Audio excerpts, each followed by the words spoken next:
Hello, everyone. My name is Ellie Van Tassel, and I will be presenting my English honors thesis, which I wrote under the direction of Professor Nupur Ranade. I will be discussing the sexism and misogyny that is present in professional women's sports and how this correlates to the lack of funding and support. Throughout my research, I conducted close readings of multiple different types of media and writing, including sports news, sports magazines, and social media. Found that each type of media participates some way in diminishing the accomplishments by female athletes and consistently emphasizing those done by males. Throughout this video, I will be presenting examples I found through my research. When looking at sports news, stories on male athletes take up most coverage and are often repeated for new viewers tuning in.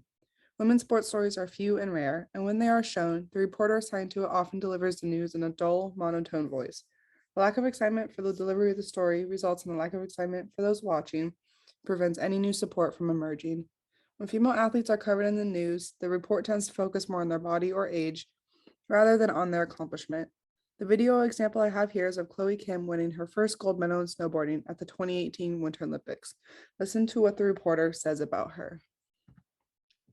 Adult for.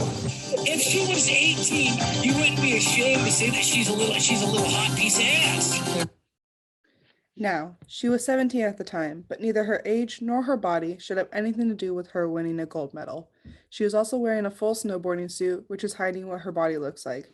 The reporter choosing to focus on her body and her quote unquote ass shows how little her accomplishment means simply because she's a woman. Moving on to sports magazines, women are much more likely to be sexualized on the covers compared to men.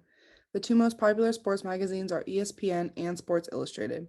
When looking at the differences between how women and men are portrayed on the cover, focus on the pose they're in, what clothes they're wearing, and what the cover line includes. I have 3 examples here, 2 from ESPN and 1 from Sports Illustrated.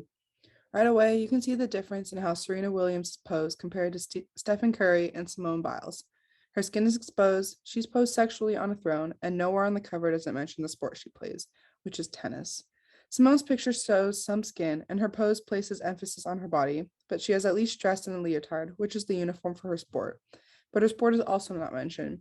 Meanwhile, Stephen Curry is posed in an action shot in his jersey, using a basketball as a prop. His name is listed, and the word hoop is used, which relates to basketball. The two women are sexually emphasized through their pose and body, while Curry is posed in relation to his sport. Finally, we move on to social media. The examples here are tweets both from the 2016 Summer Olympics. On the left is Simone Manuel holding her 2016 Olympic gold medal on the podium for her performance in swimming. Instead of referencing her, Mercury News chose only to refer to her as African American and mention Michael Phelps instead, another American swimmer who was nowhere in the photo. On the left is Corey Cogdale, an American sharpshooter, holding her bronze medal at the 2016 Olympics. Her own name or sport are not mentioned in the caption, but rather her achievement is written as if it is due to a relation to a man.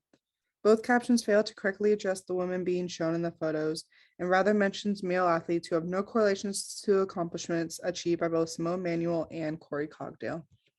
Lastly, given everything that is stacked against female athletes, majority choose to fight against the odds and advocate for themselves and for their accomplishments to be noticed.